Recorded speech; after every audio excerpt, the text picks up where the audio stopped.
Halo guys, mini vlog ngecamp ke Gunung Ijen, Banyuwangi. Di sini aku berempat sama suami, adik ponakan, dan teman aku. Nanti aku bakalan bonceng sama adik aku.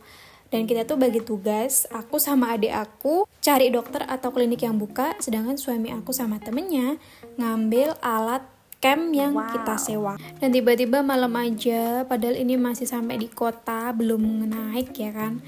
Ya karena kita dari tadi cari klinik atau dokter yang buka. Karena hari itu hari Minggu, jadi pada tutup. Sampai kita tuh ke RSUD Belambangan tetap gak bisa. Dan dari RSUD Belambangan kita diarahkan untuk ke klinik Sinta ini. Kenapa sih kita harus cari klinik atau dokter yang buka? Ya karena kita perlu sama surat ini nih, yaitu surat keterangan sehat. Gak tahu kenapa sekarang ya di Ijen itu harus bawa surat keterangan sehat. Persyaratannya itu harus ada surat sehat gitu.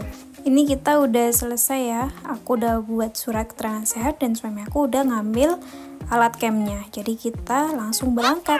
Di kota kan gak hujan, tapi tiba-tiba pas di atas hujan guys. Ini kita nyampe di pintu masuk Kawah Ijen. Tiba-tiba nyampe Paltuding aja nih. TWA Kawah Ijen.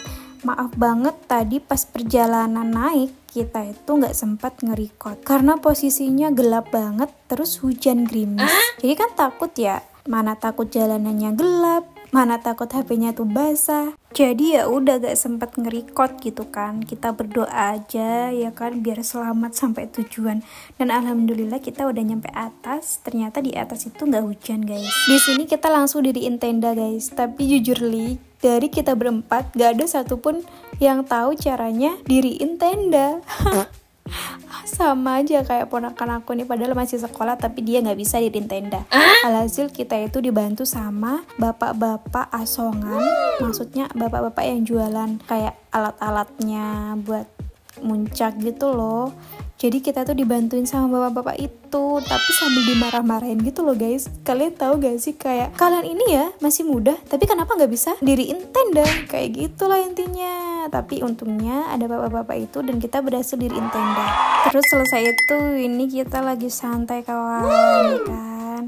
Oh ya guys, jadi yang belum tahu sama Paltuding itu tempat parkirnya orang-orang yang ngecamp. Sama yang mau ngedaki juga, kita itu ngecampnya di Paltuding itu gitu guys. Di situ juga ada warung-warung nih. Dan kita ngecampnya tuh nggak di atas, nggak di puncak Gunung Ijen karena nggak boleh ya. Kalau di sana itu cuman muncak aja. BTW guys, ini kan masih jam 9 malam, tapi cuacanya bener-bener dingin pol, 15 derajat Celcius. Bayangin ya sedingin apa.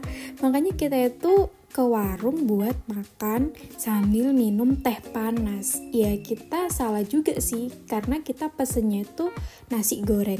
Tapi ya namanya nasi goreng kan baru jadi kan anget gitu ya. Tapi nggak tahu kenapa pas udah disajikan sama kita, tiba-tiba nasi gorengnya itu langsung dingin. Dan teh panas yang kita inginkan tadi itu langsung dingin juga kayak es teh jadinya. Dan kita nggak menikmati, nggak merasakan yang rasanya kehangatan gitu guys. Terus selesai makan kita langsung balik ke tenda untuk istirahat. Lihat deh, saking dinginnya kaki adik aku masuk ke dalam ranselnya. Ya karena kita bawa selipinya cuma satu. Dan pas jam 3 pagi kita kebangun saking dinginnya, jadi nggak bisa tidur. Dan kita balik lagi ke warung untuk mencari api unggun. Terus pas jam 3.20 mau setengah 4 subuh nih kita antri beli tiket. Lumayan banyak sih yang antri, jadi kita harap menunggu dulu ya guys. For your information ya guys, sebenarnya tiket di Kawah Ijen itu murah, cuma 7.500 per orang.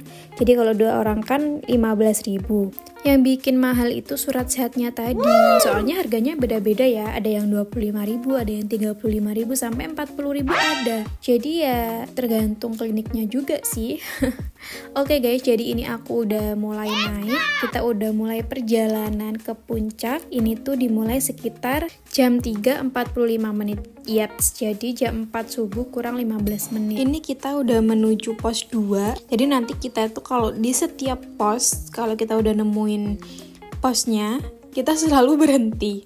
Nah sebenarnya kalau di Ijen itu kan jalanannya masih landai. yang nggak nanjak-nanjak banget. Ya ada sih beberapa jalanan yang bener-bener nanjak sama yang landai gitu. Tapi ya namanya orang ngedaki pasti capek kan. Terus ini kan kita udah sampai pos berapa ya nggak tahu. Pokoknya setiap pos kita tuh berhenti, dan setiap pos juga adik ponakan aku ini selalu makan, minum. Fix, karena dia kan baru pertama kali ngedaki juga, dan dia itu kayak nggak bisa lah kalau nggak nyemil atau nggak makan, apalagi nggak minum gitu. Dia nggak takut ya kalau di gunung kan nggak ada toilet. Ini nggak tahu udah nyampe pos berapa, pokok posnya itu udah banyak warung-warung gitu tapi nggak buka. Dan kalian lihat kan, semakin kita naik semakin banyak orang-orang juga gitu. Ternyata ya banyak orang yang mendaki, walaupun pas trekkingan kita awal tadi tuh nggak ada orang, paling ya cuma beberapa kan, dan gak kenal juga. Tapi ternyata pas di atas itu banyak banget, apalagi pas di puncaknya. Tonton terus ya guys sampai part 2, karena nanti aku akan membagikan gimana pas perjalanan pulangnya.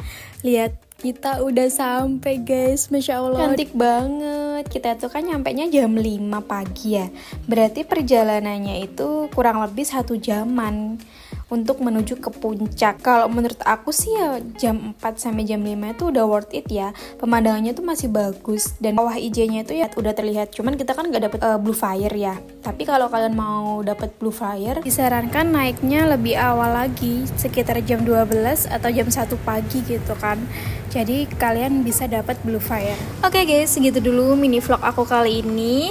Jangan lupa tonton part 2. Thank you for watching. See you, bye-bye.